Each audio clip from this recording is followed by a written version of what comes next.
m'appelle Laura Todd. Nous sommes 5 associés au GAEC. Je m'occupe des veaux, des génisses et je chapeaute le troupeau laitier avec un de mes associés. Moi c'est Yoann Goubeau, en GAEC avec Isabelle, ma femme. Les Sentinelles de la Terre, c'est quelque chose qui a été mis en place pour essayer d'être moteur dans l'innovation, pour qu'on trouve les meilleures solutions pour pouvoir continuer à faire ce qu'on fait.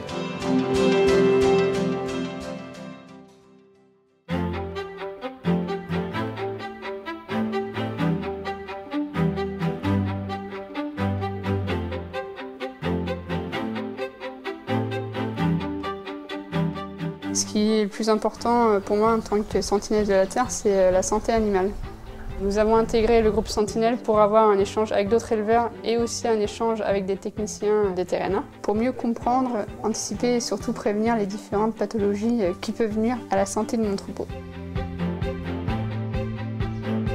Mon technicien, il avait tous s'en déplacé donc pour faire un tour dans le troupeau, voir ce qui allait, ce qui n'allait pas et sur quoi on pouvait travailler pour mettre en place des procédures de prévention.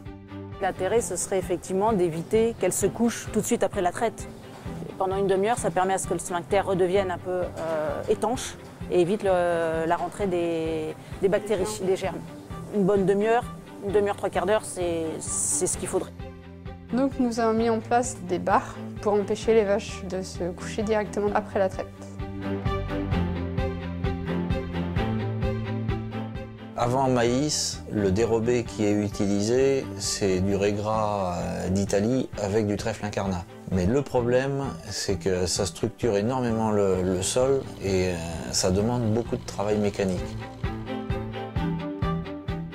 C'est plus en retard que le régras d'Italie, parce que là, le régras d'Italie, ça se trouve d'ici, enfin le protéolyse.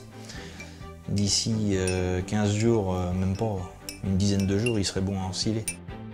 À y réfléchir, il y aurait peut-être la solution d'utiliser un mélange d'avoine, veste, trèfle incarnat, de telle façon à obtenir un fourrage de qualité et d'avoir quelque chose qui laisse un sol beaucoup plus facile à travailler.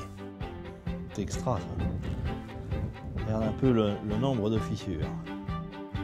Ben maintenant, il va falloir expérimenter ça un peu plus profondément, donc à voir.